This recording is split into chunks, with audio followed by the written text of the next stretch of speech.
Bonjour à tous, bienvenue dans une nouvelle vidéo où on va parler alimentation. La semaine dernière, vous avez retrouvé Martin avec une vidéo haut du corps. Et aujourd'hui, on va parler avec moi des repas, des différents repas, de leur composition. Et je vous répondrai à une idée reçue sur chacun des repas. Le premier repas de la journée, c'est le petit déjeuner. Alors on l'a vu dans une précédente vidéo, il n'est pas obligatoire, mais il est fortement conseillé dans la mesure où vous allez avoir une matinée très active, que vous avez tendance à avoir faim aux alentours de 10h, 11h, ou alors que vous allez grignoter dans la matinée. Prenez un petit déjeuner à ce moment-là, ça sera que bénéfique pour vous. Au niveau de sa composition, le petit déjeuner, le plus important, c'est de prendre une boisson pour réhydrater votre corps. Donc ça peut être de l'eau, ça peut être du thé, du café, le mieux sans sucre. Au niveau des produits céréaliers, ça va être la deuxième composante la plus importante, c'est ce qui va vous donner l'énergie le matin. Donc ça peut être du pain, ça peut être des céréales ou alors encore quelque chose de salé, mais un produit céréalier salé. Il y en a qui mangent des pâtes le matin, pourquoi pas. La deuxième composante, un produit laitier ou une alternative. Donc ça peut être du lait, ça peut être un yaourt, ça peut être du fromage. On a ensuite les fruits, donc qu'ils soient crus ou cuits ou en jus. Ensuite, ça pourra être une matière grasse ou un produit sucré. Les deux sont en option, donc du beurre, de la margarine, de la purée d'oléagineux ou encore un produit sucré comme du chocolat ou du miel. Au niveau des recettes, on peut avoir 3 sortes de petits déjeuners. Le petit déjeuner rapide, qui peut se composer par exemple de fromage blanc, de muesli, de fruits rouges et de miel. Le petit déjeuner un peu plus salé, un peu plus posé, quand on a un peu plus le temps, ça peut être du pain, alors plutôt du pain complet, au seigle, aux céréales, avec du fromage frais dessus, un fruit, qu'il soit cru, cuit, par exemple une orange ou alors une purée une compote de pommes. Et en dernier, ça peut être très bien un petit déjeuner avec des pancakes avec du miel dessus et quelques fruits ou un jus de fruits. Une question ou idée reçue qui vient régulièrement à propos du petit déjeuner, c'est qu'en penser des fruits, des jus de fruits le matin. Alors le jus de fruits le matin, pourquoi pas, mais il faut faire attention car ceux du commerce contiennent beaucoup de sucre et souvent ils sont très pauvres en fruits et très pauvres en vitamines. Donc ce que je peux vous conseiller, si vous avez un peu le temps, c'est plutôt de presser vos fruits vous-même, vos agrumes, de vous faire un smoothie, mais évitez un peu tous les jus de fruits du commerce qui vont augmenter la glycémie, donc le taux de sucre dans le sang très très vite et qui sont pas forcément bons, ce qui n'est pas forcément bon au petit déjeuner. Le deuxième repas, ça va être le déjeuner. Le déjeuner, lui, il peut être très rapide ou alors plus classique, on va le voir dans les deux idées repas. Au niveau de la composition, c'est très important d'avoir au moins une crudité. Donc que ça soit en entrée avec des légumes ou en dessert avec un fruit. Les féculents, on les retrouve toujours à chaque repas. Pareil, ça peut être du pain, ça peut être du riz, des pâtes, vraiment ce que vous voulez, il y en existe énormément. On va avoir une source de protéines, alors elle n'est pas obligatoire à chaque repas, mais c'est quand même préférable d'en avoir au moins une fois par jour.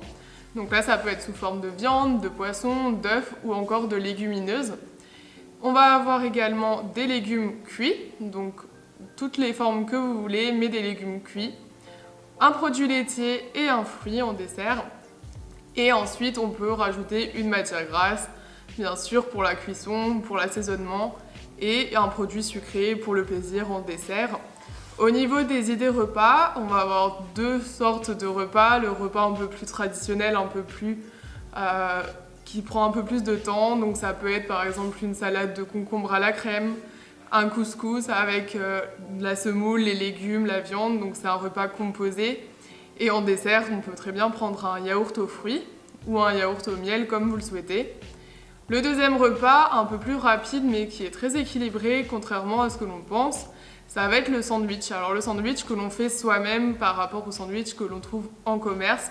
Alors avec du pain, ça peut être n'importe quelle source de protéines, du jambon, du thon, du blanc de poulet, ce que vous voulez. Une petite crudité, donc sous forme de tomates, de concombres, de cornichons, vraiment ce que vous voulez. Ensuite un fromage Et en dessert, par exemple, vous pouvez mettre une banane, un fruit, une compote, ce que vous voulez, mais le moment que ça soit qu'il y ait une composante de chaque. Au niveau de l'idée reçue du déjeuner, ça va être si on n'a pas le temps, est-ce qu'il vaut mieux ne pas manger que de manger n'importe quoi? Eh bien non, à la limite, ce que vous pouvez faire, c'est diviser votre repas en deux. Par exemple, vous avez 10 minutes, à ce moment-là, vous mangez un petit peu de féculents ou un petit peu de protéines, un petit repas très rapide, et ensuite, un peu plus tard ou à l'heure de la collation, vous prenez le reste de votre repas avec un produit laitier, un fruit, mais essayez de manger quand même quelque chose plutôt que de grignoter des bonbons, des chips, enfin voilà. Vous avez quand même, je pense, 5 minutes pour manger un petit truc équilibré. Le repas facultatif de la journée, ça va être la collation. Alors, comme je l'ai dit, elle est facultative. Si vous avez vraiment faim dans l'après-midi, ou alors ça peut être le matin également, prenez une collation.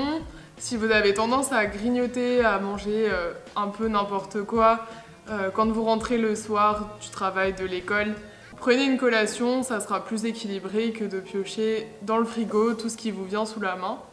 Au niveau de la collation, alors là, elle peut être, il y a beaucoup de compositions. Ça peut être un produit céréalier, donc du pain, des céréales avec un produit laitier. Ça peut être un produit laitier avec un fruit ou encore un produit céréalier avec un produit sucré, une matière grasse. Il y a vraiment énormément de moyens de faire une collation équilibrée.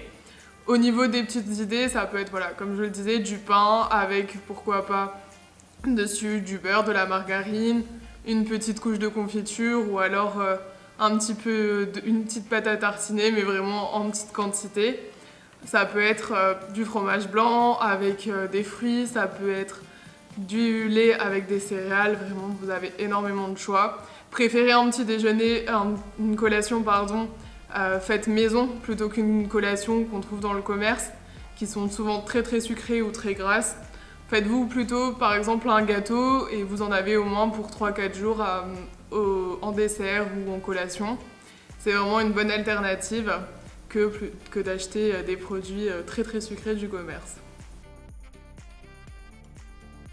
Le dernier repas de la journée, c'est le dîner. Le dîner, il se complète avec le déjeuner. Alors, si vous avez mangé très lourd au déjeuner, vous pouvez manger un peu plus léger le soir. Si vous n'avez pas eu de légumes au déjeuner, mettez-en le soir. Enfin, vraiment, les deux repas se complètent. Au niveau de la composition, ça va être la même chose que le déjeuner. Donc, ça va être des crudités, des légumes cuits, des produits céréaliers, une source de protéines, un fruit ou un yaourt, mais vraiment composez-le en fonction de votre déjeuner du midi. Si vous avez pris un sandwich le midi, prenez-vous plus des légumes, une bonne source de protéines le soir. Si vous avez fait une raclette le midi, faites-vous un petit dîner un peu plus léger. Au niveau des idées repas, ça peut être une soupe avec des pâtes à l'intérieur. Ça peut être en dessert un fromage et un fruit. Le soir, vous n'êtes pas obligé forcément de mettre une source de protéines si vous en avez eu le midi, donc à ce moment-là, si vous en voulez une, vous la mettez, si vous n'en voulez pas, vous ne la mettez pas. Ça peut être également un repas un peu plus composé, ça peut être une salade de carottes râpées, du quinoa en féculents, un steak haché, des légumes type courgettes et un yaourt en dessert. Au niveau de l'idée reçue du soir, c'est qu'il vaut mieux peut-être manger moins le soir, un peu plus léger. Eh bien, c'est faux ou plus ou moins vrai, dans le sens où si vous avez entre 1h30 à 2h entre la fin de votre repas et votre coucher, c'est très bien parce que vous allez avoir le temps de digérer. Donc à ce moment-là, voilà, essayez d'avoir un temps entre la fin de votre repas et votre coucher. Vous pouvez manger ce que vous voulez le soir tant que vous avez ce temps de digestion. Au niveau du gras, de tout ce qui est repas très gras le soir, vous n'allez pas plus se stocker le soir que le midi tant que votre repas est bien réparti, tant que voilà, vous ne faites pas une raclette le midi et une raclette le soir. À ce moment-là, vous ne stockerez pas plus que le midi. Ça y est, vous en savez plus sur la composition des repas, sur les petites idées reçues que vous pouvez avoir pendant vos repas. N'hésitez pas à me dire si vous avez d'autres idées reçues en commentaire, je ferai peut-être une vidéo pour y répondre. Dans la prochaine vidéo, vous retrouverez Martin. Nous, on se retrouve dans 2 semaines. Passez une bonne semaine, à bientôt.